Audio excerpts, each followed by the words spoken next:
Welcome, everybody. My name is Chris with National Parents Organization, and today I'm here with Doug French. Doug is the co creator of the Dad 2.0 Summit, which is all about the commercial power of dads.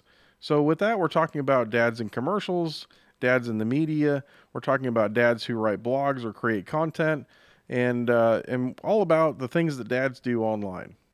My name is Doug French, and I am very happy to have been one of the co-founders of the Dad 2.0 Summit, which began, as I mentioned, 10 years ago today. It's essentially a discussion about, at the time, there were a lot of discussions about moms, and because moms were still kind of the default caregivers, and in many cases still are. I mean, far less so than they used to be, which is good because what we've said the whole time is if you want to take women seriously taking care of business, you want to take men seriously taking care of kids. You have to it's a zero sum game in terms of how many hours there are in the day. And um, making women the default caregivers in every circumstance is actually terrible for both men and women in terms of burdening women with undue expectations about how all the default caregiving needs to fall on their shoulders, as we've seen during COVID. So there were a lot of mom and conferences at the time, and a few of them were changing their name to parent and trying to bring more dads involved, but they still stayed mostly mom centric. And there is a Mom 2.0 Summit, which is 3 years older than we are. And so when the time came for mom to consider involving dads, the decision was made, rightly so, rather than just turn mom into parent, let's have a dad conference. Let's have a conference with the word dad in the title, just to make sure that when concerns that uh, uh, rea- uh, pertain particularly to fathers, we just make sure that that they stay at the forefront. So our sponsor-driven model is based on influencer marketing and blogging and working with brands and so forth, which is an important consideration. But the fact is, even if you have no desire to do any of that, I mean, we obviously want to find ways to sustain ourselves. But even if you don't want to be an influencer, you can't really be one unless you find your rhythm as a writer and as a father and as a man. And so that's what we spend most of our time talking about: how masculinity is changing, how the definition of strength should involve the ability to care for someone, uh, to be um, to be a capable parent, which a lot of men are, and a lot of men would like to be more of. And so we spend a lot of time talking about what's keeping dads back, what fears they have, what skills they may not have been raised with that they need to learn. And like when you have shared parenting, so much of your knowledge, so much of your fear comes from a lack of knowledge. So the more you know about your rights as a parent, the more assuredly you'll go about your business as a parent and as a divorced parent in particular. Yeah, I think that's such an important conversation to have. I mean, so often when we talk about shared parenting, there's this perception that men aren't held back at all, and I think when it comes to the family sphere, certainly there's a bit of a disadvantage there.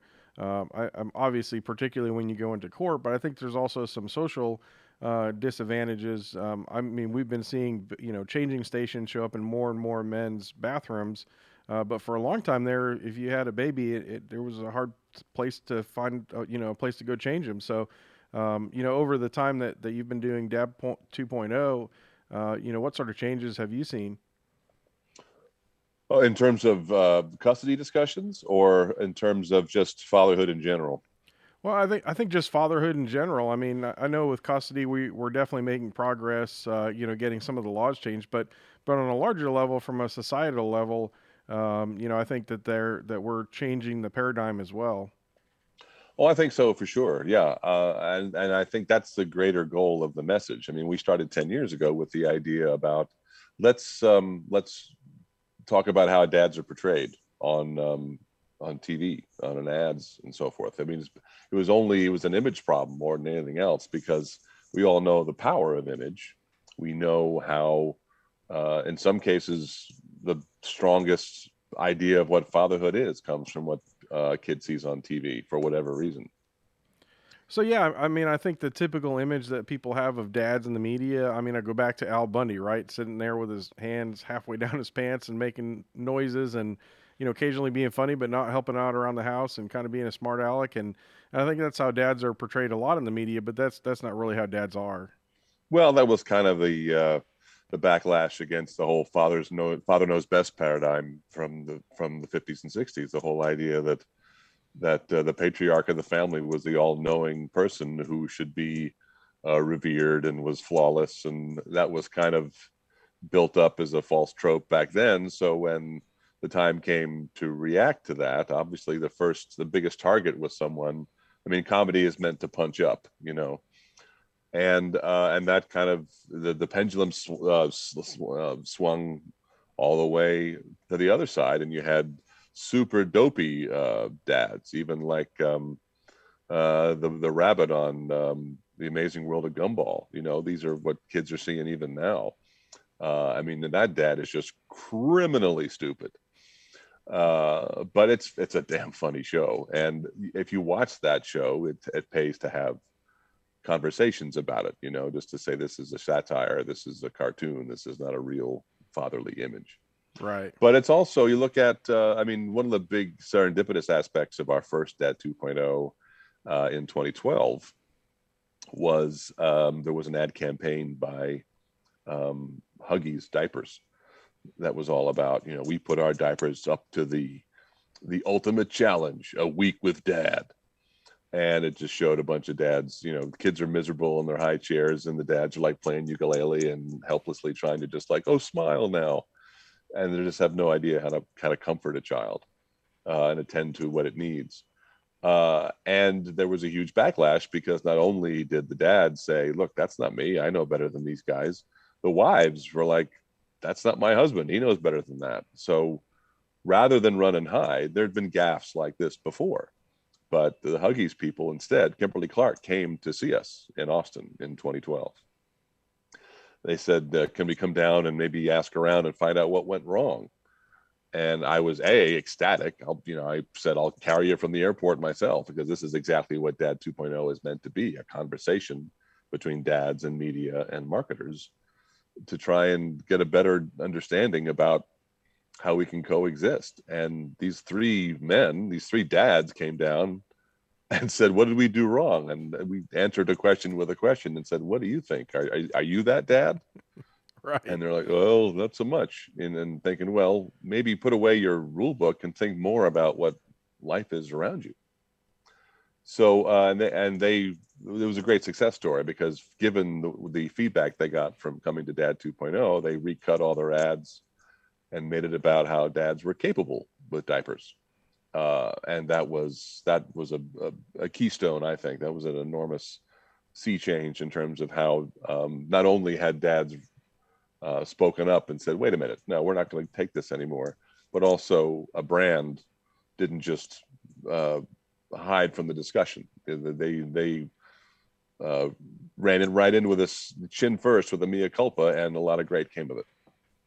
Yeah, I think that's so important when a brand, missteps like that, for them to really step up to the plate and do the right thing. And I've followed Dad 2.0 for a while, and you have other corporate folks that you've worked with too, right? Sure, yeah, we've had long-standing sponsors for a long time, and we really like the fact that they're there to as much to learn about influencing and how dads can help their marketing powers, but they also get it. They also know that um, dads are an important part of child rearing, and in many cases, there are women executives from these groups, from these companies, whose husbands are stay-at-home fathers, or just are more with the kids than they are, and so they live that experience firsthand. But in many cases, they're able to advance in their careers as well as they do because they have really capable fathers who can handle any situation, and they want to make that clear.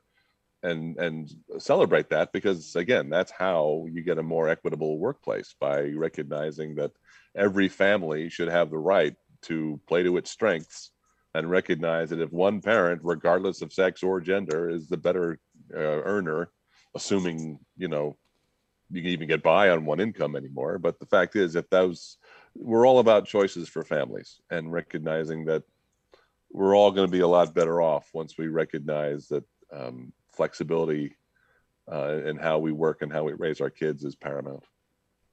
Yeah, certainly the one size fits all model is just not applicable anymore. It's just an outdated model.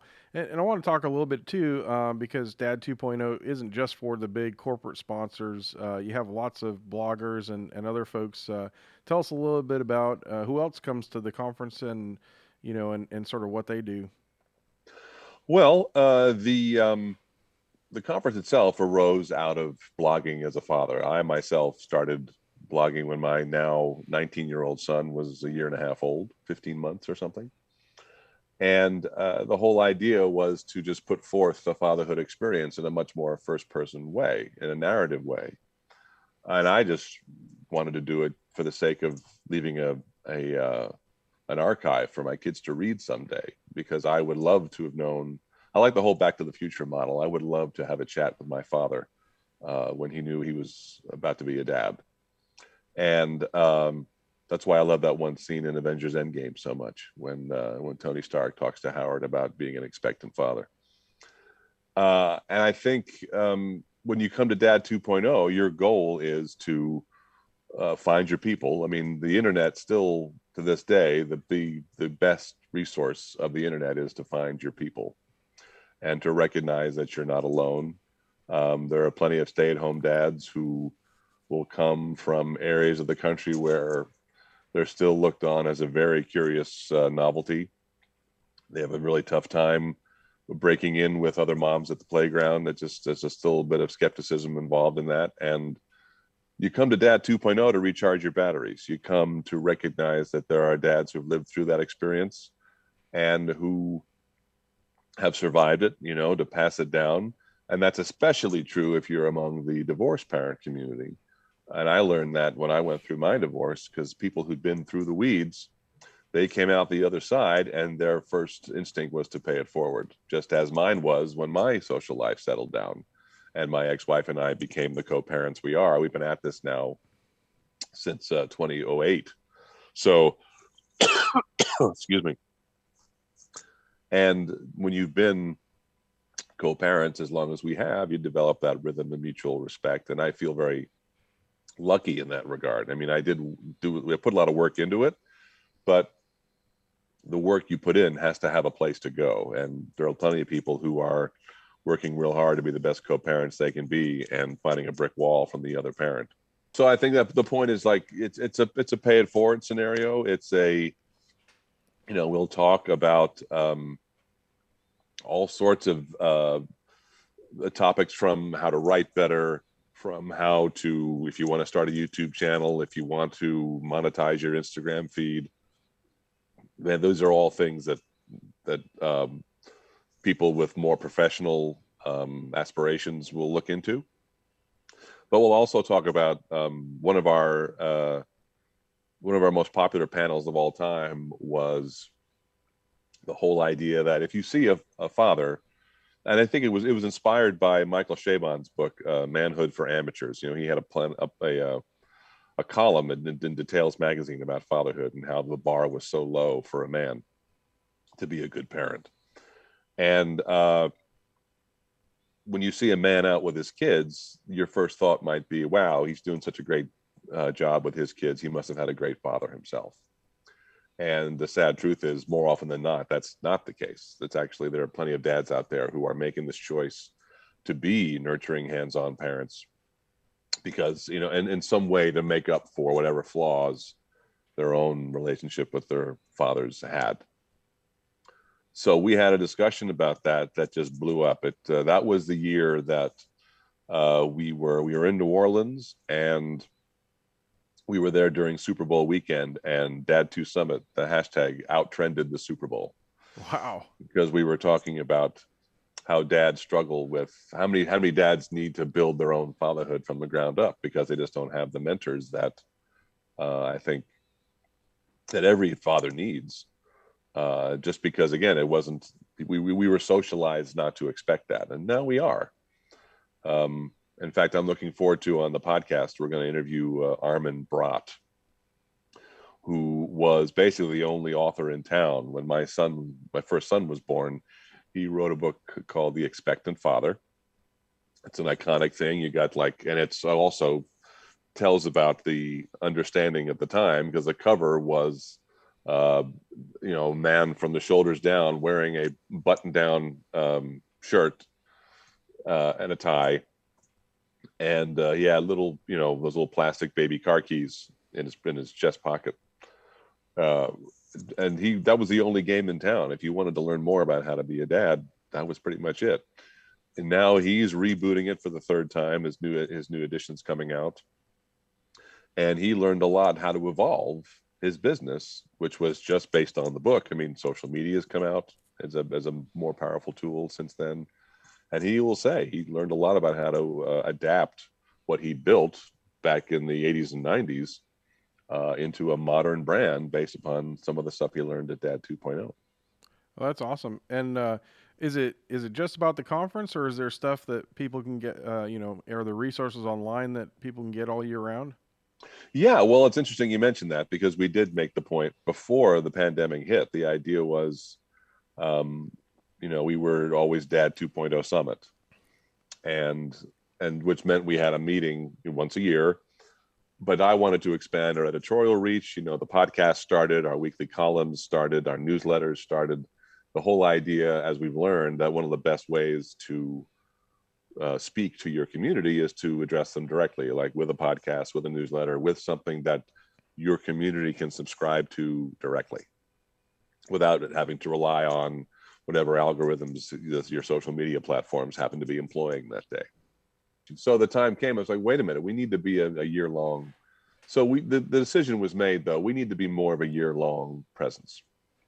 And so we changed our name. It used to be dad2summit.com, and now it's dad2.com, because we wanted to be a year long resource where you can talk to, you can find people that you want to connect with. In our Facebook groups, we have a lot of conversations all year round, so that when you finally come to a summit, it's that weird scenario when you've never met a person before, but you know them really well. That's Right. always that's the weirdest reunion ever. And so now, rather than be a summit with some editorial stuff year round, now we're a year round presence that also happens to have a summit once a year. And that's going to change too, because we're aware of the fact that people need to meet more often and more regionally. And so when you think about the opportunity, rather than have one big event once a year, we can have 4 or 5.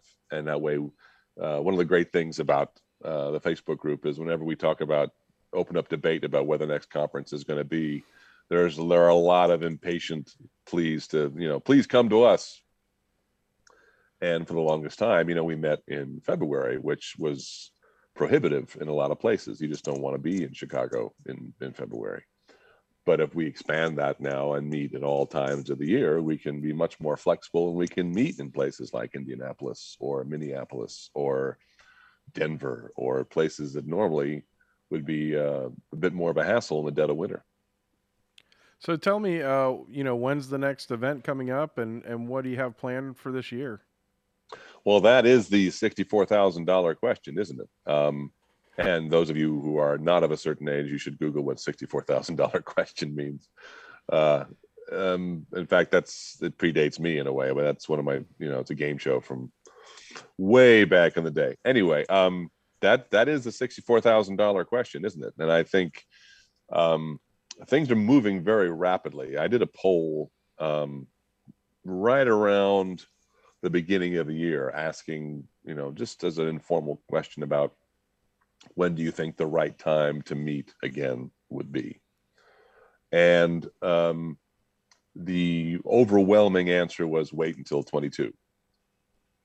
And this was before The vaccines came out. This is before the vaccine implementation had accelerated so rapidly.